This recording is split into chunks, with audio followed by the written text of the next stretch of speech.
up, gun nuts? It's Ferrari Steve with RealGunReviews.com, and this is a short video on the short reset trigger kit. More specifically, how to tell if an SRT kit has been installed in a gun you might be considering buying from a gun store. Before we proceed, I've already ejected the magazines.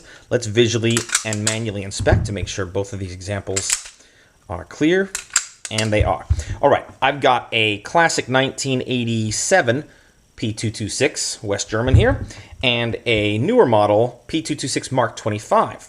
This does not have an SRT kit installed.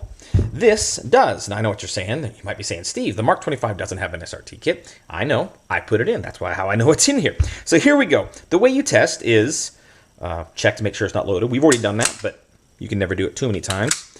Decock it or cock it. It doesn't really matter. Keep it pointed in a safe direction.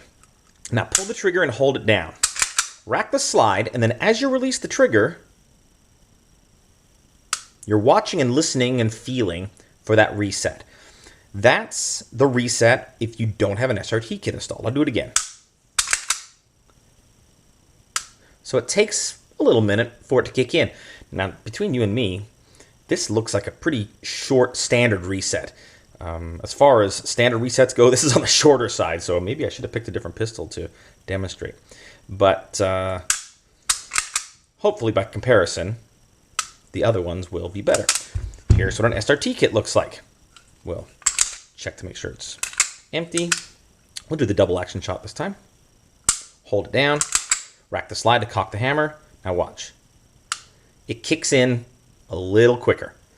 So you're ready for that follow-up shot. So really it's a question of feel, but you can visually see that this trigger moves in the forward direction less than a standard. If you want to see a super short reset, let me show you what it looks like on the Legion. Boy, that is a super short reset. And I suspect it has something to do with the combination of the SRT kit that's in here, which is the standard SRT kit, same one I put in the MK25. But I suspect that whatever custom action work they do at the SIG factory, along with the combination of possibly the Gray Gun's P8 trigger, might be contributing to that super short reset. But even the reset on a standard 226 with the SRT kit installed is pretty darn short. If that's all you care about, how to tell if it's installed, stop watching right there. But if you're curious as to what makes a short reset trigger kit create that short reset, let's take a look inside. Grab a little dental pick here as a pointer. All right, so this is the non-SRT kit P226 West German. And what we're going to look at is two pieces inside, the safety lever and the sear. In fact, when you buy an SRT kit, that's all that's in it. There's no trigger. There's no trigger in a short reset trigger kit. I think the SRT kit is poorly named. But anyway, really it's a short, I'd call it the short action reset, but whatever.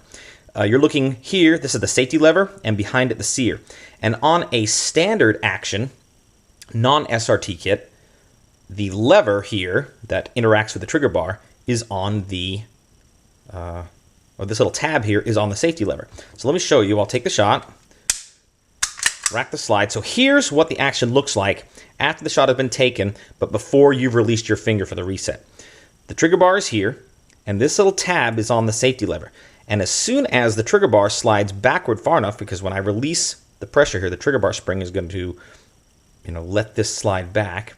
Watch this tick up from underneath the little tab on the safety lever. There we go. That's the reset. So when this little tab on the trigger bar slides up underneath, or from underneath the little tab on the safety lever, that's the reset. And you're ready for that follow-up shot. Watch again. Tab here, tab here on the safety lever, and the trigger bar is going to slide underneath it. That's the reset. Now let me show you on an SRT kit.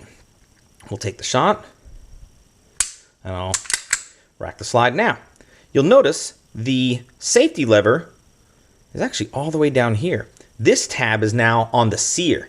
The tab that the trigger bar interacts with for the reset is now on the sear and not on the safety lever. The safety lever, well, I'll show you when this is out of the way. Now watch the reset.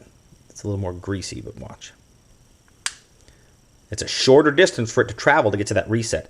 And that's why you can get to that shot or that follow-up faster, because you have a shorter reset. Watch again. This is going to slide from underneath the tab on the sear, and that's the reset. So the safety lever on an SRT kit actually extends down to here, and I can reach down in here and actually wiggle the bottom of that safety lever.